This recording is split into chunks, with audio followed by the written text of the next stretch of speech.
자, 오늘 복음으로 하나 되는 가정이라는 제목으로 하나님 말씀 전하도록 하겠습니다. 사랑하는 은조성결 가정 여러분, 하나님께서 우리에게 주신 가장 소중한 공동체는 가정입니다. 가정은 하나님께서 직접 만드신 공동체입니다. 하나님은 가정을 통해 사랑을 배우게 하시고 용서를 배우게 하시고 하나됨을 배우게 하셨습니다. 그런데 오늘날 많은 가정들이 하나 되지 못하고 있습니다. 함께 살지만 마음은 멀어져 있고 사랑하지만 상처를 주고 받으며 살아갑니다. 특별한 하나님의 은혜가 우리에게 필요합니다. 어떤 부부가 부부싸움을 크게 하고 나서 한 주간 말을 서로 하지 않았대요. 우리 부부는 그렇게까지는 안 하지만 그래도 한 번씩 갈등이 있을 때가 있거든요. 근데 이 부부는 한 주 동안 정말 말을 안 했대요. 그리고 같은 집에 살지만 서로 모른 채 하고 쉥 하고 지나간 거예요. 그리고 대화가 꼭 필요할 때 있잖아요. 그럴 때는 필요한 말은 이제 메모지에다가 적어가지고 이렇게 붙여놨어요. 제 아내가 잘 보이는데, 남편이 잘 보이는데 이렇게 딱 붙여놓습니다. 그래서 남편이 출근할 때 아내 화장대 앞에다가 붙여놓습니다. 여보, 나 오늘 늦어요. 저녁 식사하고 옵니다. 딱 붙여놓고 출근하는 거예요. 이제 아직까지 서로 이제 화해가 되지 않으니까 그런 식으로 이제 대화를 하는 거죠. 또 아내도 또 다른 날 이제 밖에 나갔다 오면 좀 늦을 수 있으니까 미리 밥을 차려놓고 남편이 잘 보는 장소에다가 붙여놓습니다. 여보, 밥 차려놨어요. 식사하세요. 서로 부부가 일주일 동안 이렇게 메모지를 붙여놓고 서로 대화하는 거예요. 이렇게 며칠이 지나고 남편이 다음날 새벽에 꼭 중요한 일이 있어서 아내에게 메모를 남겼어요. 여보, 내일 아침 6시에 꼭 깨워주세요. 중요한 약속이 있습니다. 근데 남편이 눈 떠보니까 아침 8시인 거예요. 남편이 화가 났어요. 깨워달라고 메모로 부탁했는데 내 부탁도 안 들어주고 이제 2차 세계대전이 다시 일어날 그런 상황이에요. 근데 침대 옆에 보니까 메모가 붙어 있어요. 뭐라고 붙어 있는 줄 아세요? 여보, 아침 6시예요. 일어나세요. 아내도 말 대신 메모로 깨운 거예요. 다 그렇지는 않겠지만 이런 모습이 하나 되지 못한 가정의 모습입니다. 같이 있지만 하나 되지는 않는 거죠. 서로에게 장벽과 같은 담은 사람의 노력으로는 이 담은 무너지지 않습니다. 예수님이 오셔야 그때 제대로 허물어지게 되는 것이죠. 예수님이 중심이 될 때 막힌 담이 허물어지고 가정이 하나가 됩니다. 성경은 분명히 말합니다. 복음이 없으면 하나 될 수 없다. 오늘 본문 에베소서 2장 11절 22절은 복음이 하나님과 원수된 자를 어떻게 하나 되는지 보여주는 말씀입니다. 복음으로 하나 되는 가정의 비밀의 말씀을 통해 설날 명절 예배에 참석한 가정들, 또 여성과 가족들 복음으로 하나 되는 복된 가정 되시길 주님의 이름으로 축복합니다. 자, 그래서 첫 번째, 복음이 없을 때 우리 가정은 하나님과 멀어집니다.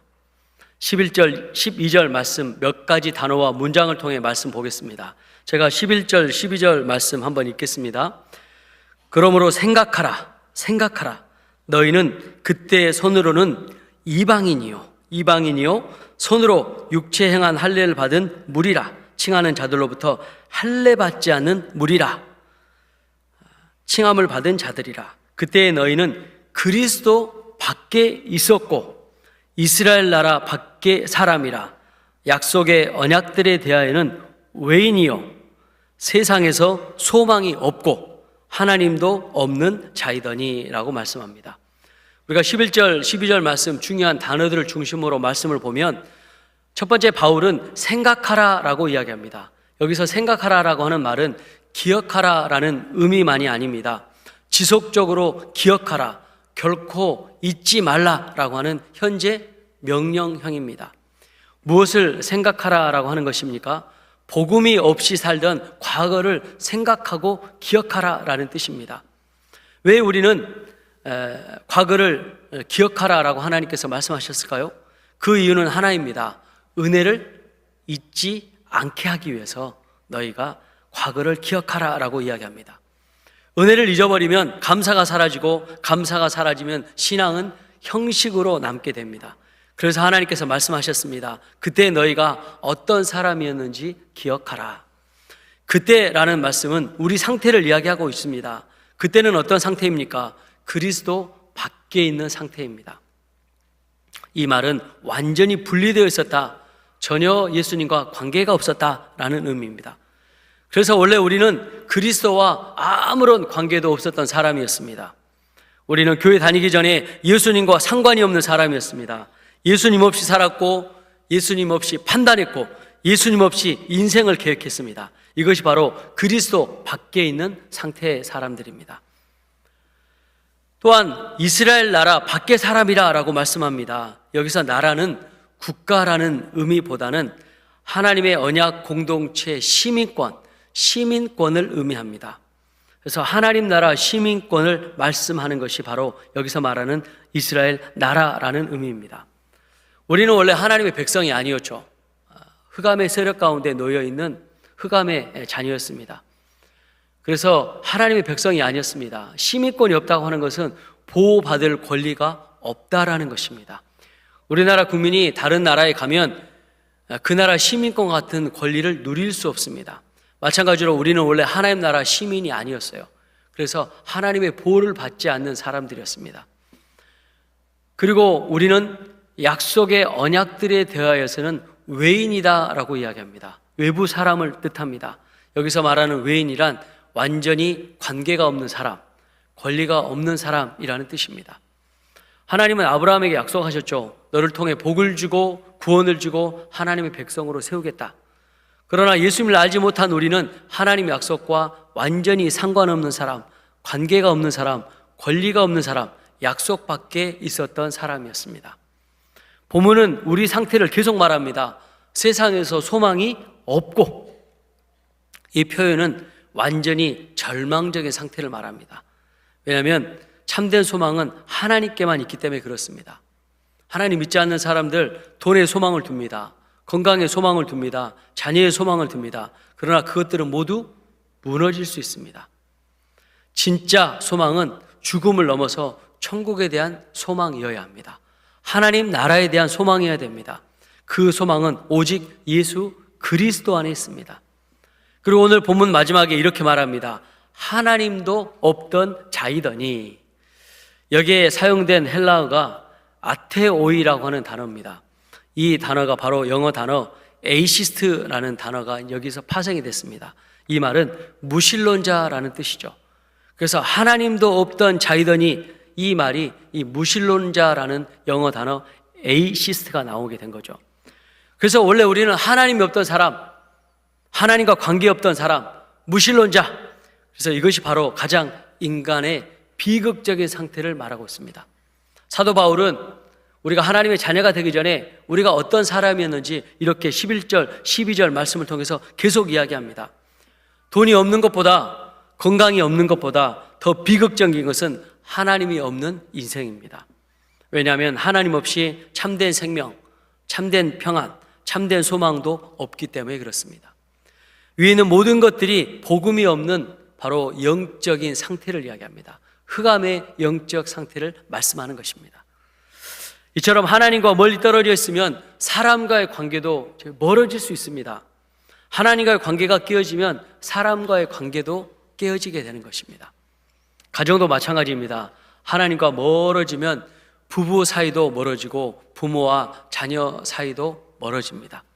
요한일서 5장 12절은 말씀합니다. 아들이 있는 자에게는 생명이 있고 하나님의 아들이 없는 자에게는 생명이 없느니라. 그리스도 밖에 있는 인생은 아무리 성공해도 구원이 없습니다. 아무리 부여해도 영생이 없습니다. 왜냐하면 생명은 오직 그리스도 예수 안에 있기 때문에 그렇습니다. 우리는 그리스도 밖에 있었지만 지금은 그리스도 안에 있습니다. 하나님 나라 밖에 있었지만 지금은 하나님 나라 시민입니다. 약속 밖에 있었지만 지금은 약속의 상속자입니다. 소망이 없었지만 지금은 영원한 소망이 있습니다. 하나님이 없었지만 지금은 하나님이 우리의 아버지가 되셨습니다. 이것이 바로 은혜입니다. 하나님과의 관계가 바로 서야 우리의 가정도 하나님 앞에 바로 서게 될 줄 믿습니다. 자, 두 번째 13절 말씀입니다. 복음은 멀어진 우리를 하나님께 가까이 합니다.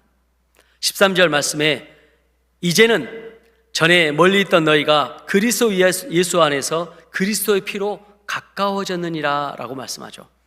여기서 중요한 말씀은 그리스도의 피입니다. 우리가 하나님께 가까워진 것은 우리의 노력으로 된 것이 아닙니다. 바로 예수 그리스도의 십자가의 보혈 때문에 그렇습니다. 우리가 죄인이죠. 우리가 하나님을 알 수 없습니다. 그러나 하나님의 아들이신 예수님이 우리를 사랑하셔서 자기의 목숨을 우리를 통한 희생제물로 바치셨습니다. 헌신하셨어요. 그래서 우리의 죄가 예수님의 십자가 은혜로 말미암아 깨끗하게 용서함 받게 돼요. 그래서 외인이고 하나님이 없이 소망이 없이 살아갔던 죄인이 예수님의 십자가의 보혈을 의지하고 믿을 때마다 하나님의 자녀가 되는 권세가 우리에게 주어진 것입니다. 우리의 죄를 예수님의 피가 깨끗하게 씻어주신 것입니다. 죄가 제거가 되면 하나님의 관계가 회복이 됩니다. 이것이 바로 복음입니다. 복음은 하나님과 우리 사이를 회복시키십니다. 어느 가정에 남편과 아내가 있었대요. 남편은 믿지 않는 사람이었습니다. 또 성격도 거칠었습니다. 아내에게 상처 주는 말을 거침없이 했습니다. 그러나 아내는 이 남편의 구원을 포기하지 않았습니다. 남편이 잠든 밤마다 남편의 손을 잡고 기도했습니다. 하나님, 이 사람을 사랑합니다. 우리 남편 예수님 믿고 변화되게 도와주세요. 하나님, 자녀되게 도와주세요. 우리 여기 계신 여수교회 가족분들도 또 우리 권사님, 집사님 되신 분들도 이렇게 남편의 구원을 위해서 기도하신 분들이 참 많습니다. 그렇게 10년을 기도했대요. 어느 날 남편이 아내에게 이렇게 말했습니다. 이 정도면 내가 예수 믿는 거 포기할 텐데 왜 그렇게 계속 기도하고 교회에 가자고 하는 이유가 뭐요? 이렇게 남편이 아내에게 이야기했대요. 그러자 아내가 이렇게 말합니다. 하나님이 나를 포기하지 않으셨기 때문입니다. 그래서 당신도 하나님께서 포기하지 않을 걸 내가 믿기 때문에 사랑하는 당신을 위해서 기도합니다. 그렇게 이야기했대요. 이 이야기를 듣고 정말 마음이 꽉 닫혀있던, 예수님께 마음이 닫혀있던 그 남편이 울었답니다. 그리고 그 마음에 성령이 역사하셨습니다. 그리고 그렇게 기도하던 남편의 구원 기도 제목이 응답이 됐습니다. 그리고 그 다음 주부터 남편은 예수님을 믿고 하나님의 자녀가 됐다라는 예화가 있습니다. 사랑하는 요청할 가정 여러분, 이것이 복음의 능력입니다. 복음을 경험한 사람은 영혼을 끝까지 포기하지 않습니다. 끝까지 사랑하고 끝까지 기도합니다. 기억하십시오. 하나님도 죄인된 우리를 기다리시고 사랑하시고 포기하지 않으셨습니다. 언제나 다시 우리를 용납하시고 받아주셨습니다. 그 사랑으로 사랑하는 가족들, 형제들, 이웃들 포기하지 말고 기도로 승리하시기 바랍니다. 우리 옆에 계신 분들 다시 한번 인사하겠습니다. 하나님께서 당신을 사랑하십니다. 자, 세 번째, 하나님은 원수된 자를 하나로 만드셨습니다. 14절 말씀입니다. 그는 우리의 화평이신지라 둘로 하나를 만드사. 이 말씀은 예수 그리스도의 사역이 무엇인지를 가장 분명하게 보여줍니다. 바울은 여기서 예수님이 단지 평화를 주시는 분이 아니라 평화 자체다라고 말씀합니다. 그는 우리의 화평이신지라. 이 표현은 매우 강력한 표현입니다. 이것은 화평이 어떤 상태나 감정이 아니라 인격이신 예수 그리스도 안에서 있다는 뜻입니다. 사람은 노력으로 화평을 만들 수 없습니다. 제도를 바꾸고 환경을 바꾸어서 잠시 평온이 있을 수 있지만 진짜 화평은 만들 수 없습니다. 왜냐하면 갈등의 근본 원인은 하나님과의 단절 가운데 있기 때문에 그렇습니다. 하나님과 원수되었던 사람은 서로에게도 원수가 됩니다. 그러나 하나님과 화목될 때 사람과 사람 사이에도 화평이 시작이 됩니다. 그래서 화평은 환경으로 시작되는 것이 아니라 예수님으로부터 시작되는 것입니다. 이처럼 예수님은 둘로 나뉜 것을 하나로 만드신 평화의 왕, 화평의 왕이십니다. 둘로 하나를 만드사라는 말에서 이 둘은 이 원어 본문에 직접적으로는 유대인과 이방인을 의미합니다. 유대인은 하나님의 백성이라는 선민의식에 자부심이 있었고 이방인은 하나님과 상관이 없는 자들이었습니다. 이 둘 사이에 크고 깊은 장벽이 있었습니다.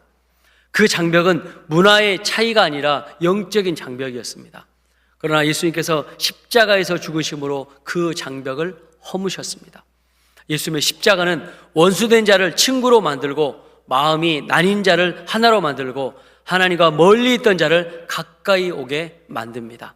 예수님 안에서 유대인과 이방인은 더 이상 둘이 아니라 하나입니다. 결국 예수님은 이 화평을 십자가를 통해서 이루셨어요. 그래서 예수님은 화평 자체이고 평화의 왕이신 것입니다.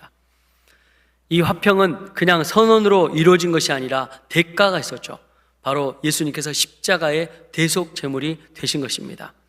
우리 죄를 예수님이 대신 지시고 죽으심으로 하나님과 우리 사이에 막힌 담이 허물어진 게 된 것입니다. 죄가 사라질 때 원수가 사라지고 원수가 사라질 때 화평은 시작이 되는 것입니다. 그러므로 십자가는 화평의 출발점입니다. 이처럼 가정이 하나 되지 못하는 이유도 죄 때문에 그렇습니다. 교만 때문입니다. 자기 중심 이기적인 마음 때문에 그렇습니다. 예수님의 십자가의 사랑이 있으면 용서하고 용납하고 섬기고 헌신으로 하나가 되는 것입니다. 명절에 일가 친척들, 자녀손들 모이셨습니다. 또 여러 가지 많은 서로 사는 이야기들 하게 될 텐데 그 사이에 예수님의 사랑을 잊지 마시고 예수님의 섬김을 잊지 마시기 바랍니다. 그래서 하나 되는 피스메이커의 역할을 감당하시기 바랍니다. 예수님께서 십자가의 복음으로 우리를 변화시키시고 하나님의 능력으로 화평의 능력을 주셨습니다. 사람의 힘으로 안 되는 것이 복음으로는 됩니다. 그 복음 안에서 예수님이신 인격이신 화평이 담겨있기 때문에 그렇습니다.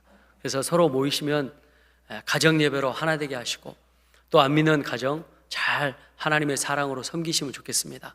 그래서 이렇게 명절에 만나는 시간이 복음을 전하는 시간, 하나님의 사랑을 전하는 시간, 또 막힌 담이 허무는 시간, 또 무엇보다 십자가의 은혜, 평강의 은혜로 하나가 되는 그런 복된 시간 누리시길 주님의 이름으로 축복합니다. 자, 그래서 네 번째, 복음은 우리를 한 가족이 되게 합니다. 17절부터 19절입니다. 이제부터 너희는 외인도 아니요 나그네도 아니요 오직 성도들과 동일한 시민이요 하나님의 권속이라 라고 말씀합니다. 그래서 우리는 더 이상 외인이 아닙니다. 외부인이 아니에요. 이방인이 아닙니다. 하나님과 관계없는 사람, 보호받지 못하는 이런 외인이 아닙니다. 소속이 없는 사람이 아닙니다. 이제 우리는 하나님 앞에 하나님의 자녀가 되는, 하나님을 아버지라 부를 수 있는 하나님의 아들, 딸이 되었습니다. 또 성경은 말합니다. 너희는 더 이상 나그네가 아니다. 나그네는 잠시 머무는 존재입니다. 언제든 떠나야 하는 존재입니다. 그러나 이제 우리는 떠나야 할 존재가 아닙니다. 하나님 나라에서 떠나야 할 존재가 아니라 영원히 살 수 있는 존재입니다. 오히려 우리는 이 땅에서 나그네와 같은 삶을 살게 되는 것입니다. 이 땅에서 영원히 우리가 살지 않기 때문에 그렇습니다. 이 땅은 우리가 영원히 살지도 못하고 살아서도 안 되는 그런 존재입니다. 우리는 하나님 나라에서만 영원히 살 수 있는 하나님의 자녀입니다. 사랑하는 요성과 가족 여러분, 우리는 하나님 나라의 시민입니다. 그래서 하나님 나라의 보호를 받는 존재입니다. 하나님 나라의 권리를 가진 존재입니다. 그러나 여기서 끝나지 않습니다. 성경은 우리를 하나님의 권속, 하나님의 자녀다라고 말씀합니다. 하나님은 우리의 왕이실 뿐만 아니라 우리의 아버지입니다. 그래서 우리는 더 이상 버러지와 같은 존재가 아니고 버려진 존재가 아닙니다. 우리는 환영받기에 합당한 존재입니다. 거절된 존재가 아닙니다. 우리는 사랑받기에 합당한 존재입니다. 우리는 외인이 아닙니다. 우리는 하나님의 가족입니다. 그러므로 두려워하지 마십시오. 흔들리지 마십시오. 하나님 우리의 아버지십니다. 그리고 우리는 하나님의 자녀입니다. 이것이 예수 그리스도 안에서 우리에게 주어진 새로운 신분, 새로운 피조물입니다. 하나님이 가족이 되면 서로 형제 자매가 되는 거예요. 이 땅에 사는 동안에 내 자녀는 내 것이 아니에요. 하나님께서 잠시 맡기신 하나님의 선물이에요. 그런 마음을 가지고 자녀를 노엽게 하지 않고 그 자녀를 위해서 최선을 다해서 기도하고 복음을 전해야 합니다. 또 이 땅에서는 부부이지만 천국에 가면 형제 자매예요. 부부의 연으로 천국에서 계속 이어지는 게 아닙니다. 그래서 이 땅에 사는 동안에 복음을 서로 전하고 하나님 사랑하는 마음으로 서로 사랑하며 예수님을 잘 믿을 수 있도록 서로 도와줘야 되는 거예요. 제가 얼마 전에 우리 아내에게 물어봤어요. 당신은 나와 결혼해서 뭐가 좋아요? 제가 물어봤어요. 제가 막 잘해주는 남편은 아니지만 그래도 최선을 다해서 노력하는 남편이긴 합니다. 제가 우리 아내한테 물어봤어요. 당신은 나하고 결혼해서 뭐가 좋아요? 더 하나님을 사랑하게 됐대요. 이게 최고의 칭찬이었던 것 같아요. 제가 목사여서 그런 게 아니라 하나님의 자녀로 서로 만나게 돼서 부부의 연을 맺게 되고 또 사명을 감당하는데 아내가 나를 만나서 더 예수님을 사랑하게 됐대요. 이게 최고의 칭찬 아닙니까? 나중에 천국에 가서 부부로 만나진 않겠지만 형제 자매로 만나게 되죠. 그때 천국에서 이런 이야기 할 거예요. 당신이 내 남편이어서 내가 하나님을 잘 믿을 수 있었다. 고맙습니다. 당신이 내 아내여서 내가 하나님을 잘 믿을 수 있었습니다. 이렇게 천국에 올 수 있도록 잘 도와주셔서 감사합니다. 얼마나 아름다운 사랑의 나눔입니까? 여러분, 낙심하지 마십시오. 하나님께서 기도하는 사람 반드시 하나님께서 하나님의 자녀로 세우시고 인도하실 줄 믿습니다. 우리의 가정이 이런 하나님의 또 복음의 가정이 될 줄 믿습니다. 그래서 가정이 하나 되기 위해서 가장 중요한 것은 무엇입니까? 하나님의 가족이란 사실을 기억하는 것입니다. 가정이 하나 되는 것은 조건 때문이 아닙니다. 성격이 맞아서도 아닙니다. 환경이 좋아서도 아닙니다. 예수님이 중심이 될 때 우리는 하나 될 수 있습니다. 예수님이 중심이 되면 용서하게 됩니다. 이해하게 됩니다. 사랑하게 됩니다. 예수님이 화평이시기 때문에 그렇습니다. 복음은 우리를 하나님의 가족으로 만듭니다. 예수님의 사랑으로 하나 되게 만듭니다. 자, 마지막입니다. 5번째. 그래서 복음 안에서 우리는 함께 세워져 갑니다. 22절 말씀입니다. 너희도 성령 안에서 하나님이 거하실 처소가 되기 위하여 그리스도 예수 안에서 함께 지어져 가느니라. 여기서 중요한 말씀은 함께 지어져 간다라고 하는 말입니다. 이 말을 성경은 덕이라고 이야기합니다. 덕이 안 돼, 덕이 된다 이럴 때 쓰는 말이 덕, edify라는 말이에요. build up이라는 뜻입니다. 함께 지어져 가는 것입니다. 그래서 가정은 한 번에 완성이 되지 않습니다. 함께 세워져 가는 것입니다. 서로 이해하면서, 서로 용서하면서, 서로 사랑하면서 평생 세워져 가는 것입니다. 우리 가정이 하나 되기 위해서 필요한 것은 무엇입니까? 그래서 복음이 필요한 것입니다. 복음을 기억하십시오. 예수님이 우리를 용서하셨습니다. 예수님이 우리를 사랑하셨습니다. 그 사랑으로 서로 사랑하십시오. 이 복음이 가정을 하나 되게 합니다. 복음은 우리를 하나님께로 가까이 나오게 했고 원수된 우리를 하나 되게 하셨으며 하나님의 가족이 되게 하셨습니다. 그리고 지금도 우리를 하나님이 거하실 처소로 함께 세워져 갈 수 있도록 은혜와 능력으로 기름 붓고 계십니다. 가정이 하나 되지는 못한 이유는 환경 때문이 아니라 중심 때문입니다. 예수님이 중심이 되지 않으면 같이 살아도 하나 될 수 없습니다. 그러나 예수님이 중심이 되시면 막힌 담이 무너지고 상처가 치유되고 가정이 하나 됩니다. 예수님은 우리의 화평이십니다. 예수님이 우리의 중심이 되실 때 우리 가정은 복음으로 하나 되는 가정으로 하나님 앞에 승리할 수 있게 되는 것입니다. 사랑하는 요청 가정 여러분, 복음으로 하나 되는 가정을 위해서 우리는 3가지를 실천해야 됩니다. 첫 번째, 복음의 은혜를 매일 기억해야 합니다. 우리가 얼마나 큰 은혜로 구원받았는지를 기억할 때 가족을 용서할 수 있고 사랑할 수 있고 용납할 수 있습니다.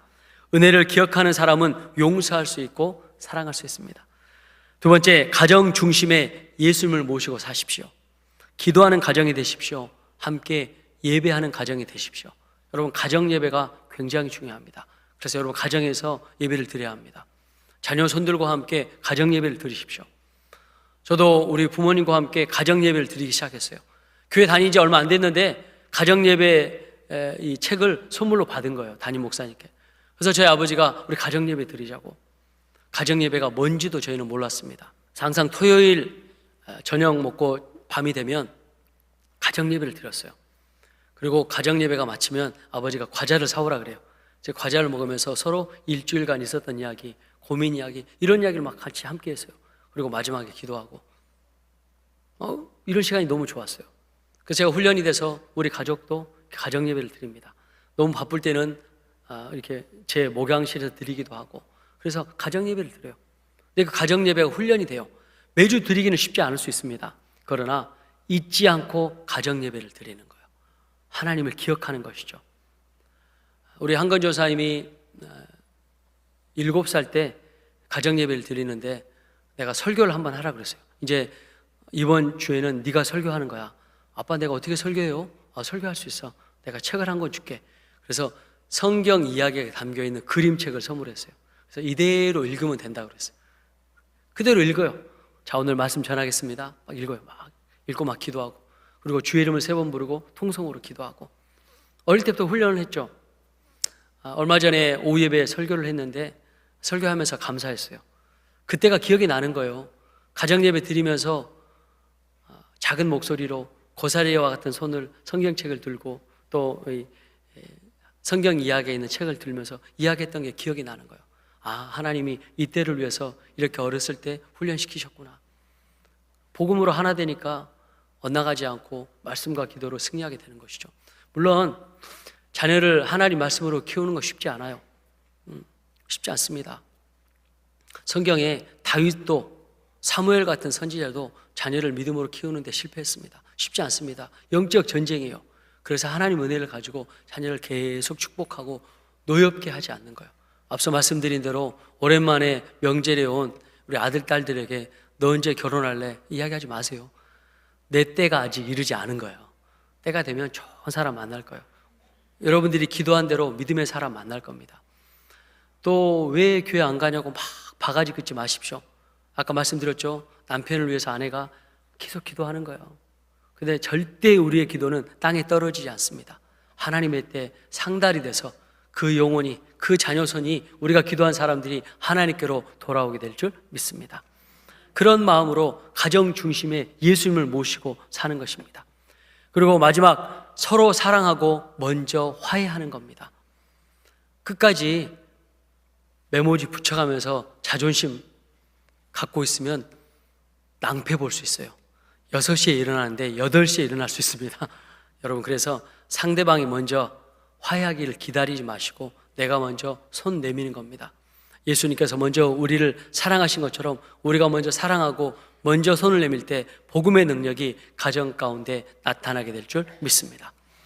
예수님은 우리의 화평이십니다. 그리고 평화의 왕이십니다. 복음은 우리 가정을 하나 되게 하는 하나님의 능력입니다. 예수님을 가정의 중심에 모심으로 여우성결 가족들과 우리 모든 가정이 복음으로 하나 되는 복된 가정 이루시길 주님의 이름으로 축원합니다. 기도하겠습니다. 살아계신 아버지 하나님, 감사합니다. 복음으로 하나 되는 귀한 가정의 사명을 가지고, 소명을 가지고, 사모함을 가지고 말씀을 전했습니다. 우리 가정 하나님께서 사랑하신 가정입니다. 우리 가정 하나님께서 세우신 가정입니다. 우리 가정 예수님의 십자가에 피 묻은 복음으로 세운 가정입니다. 이 가정 우리가 놓치지 않고 서로 사랑하며 용납하며 서로 회복하며 또 서로 세워가는 복된 가정 되게 하여 주시옵소서.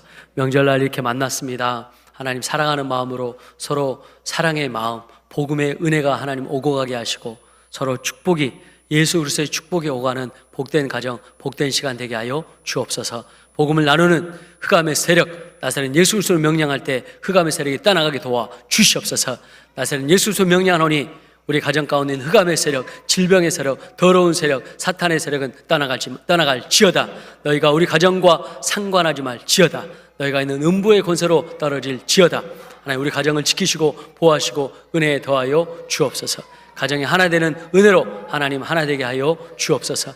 예수 그리스도의 십자가의 사랑으로 하나님 함께하여 주시옵소서. 예수님의 이름으로 축복하며 기도 올리옵나이다. 아멘. 자, 우리 사랑합니다 나의 예수님 찬양함으로 하나님께 영광 돌리겠습니다.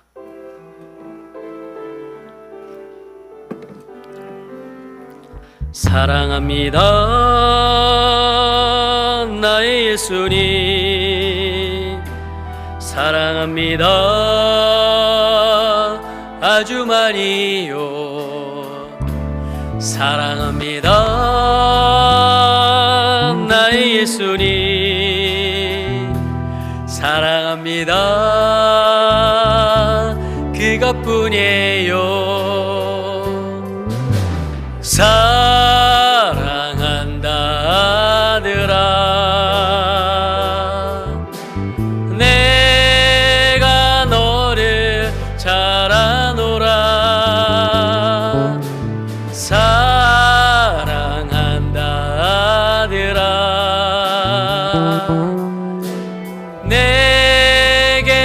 축복 더 사랑합니다. 나의 예수님 사랑합니다. 나의 예수님 사랑합니다. 아주 많이요 사랑합니다. 나의 예수님 사랑합니다. 그것뿐에 사랑한다. 사랑한다 내 딸아 내가 너를 잘 아노라. 사랑한다 내 딸아 내게 축복 더하노라. 우리 옆에 계신 분들 인사하겠습니다. 사랑합니다. 축복합니다. 하나님 아버지, 오늘 귀한 담임 목사님을 통하여 복음의 진수를 알게 해주시니 그 은혜에 감사함을 드립니다. 하나님, 우리 온 성도들이 하나님의 은혜에 보답하고 잊지 않게 도와주시옵소서. 아버지, 귀한 예물을 드렸습니다. 하나님, 손길마다 하나님 함께하여 주시옵소서. 아브라함과 이삭과 야곱의 축복을 주옵시고 하나님 영혼이 잘되고 보험사가 잘되고 강건하게 도와주시옵시고, 와 하나님, 우리 귀한 성도님을 통하여서 그 해가 날로 부흥되게 해주시니 그 은혜에 감사함을 드립니다. 아버지의 영광 받아 주시옵소서. 하나님께서 귀한 담임 목사님 불철주야 애쓰고 힘쓰는 그 기도가 응답되고 가정마다 하나님의 은총이 충만하게 도와주시옵소서. 지금은 우리 주 예수 그리스도의 은혜와 우리 하나님 아버지의 그 극진하신 사랑하심과 성령님의 역사하심과 보호하심이 이 민족과 또 산단과 우리 온 성도들 가정 군에 있는 자녀, 외국에 있는 자녀들, 아버지 기업 위에 우리 하나님 은혜가 지금부터 영원히 함께 하시기를 간절히 축원하옵나이다. 아멘.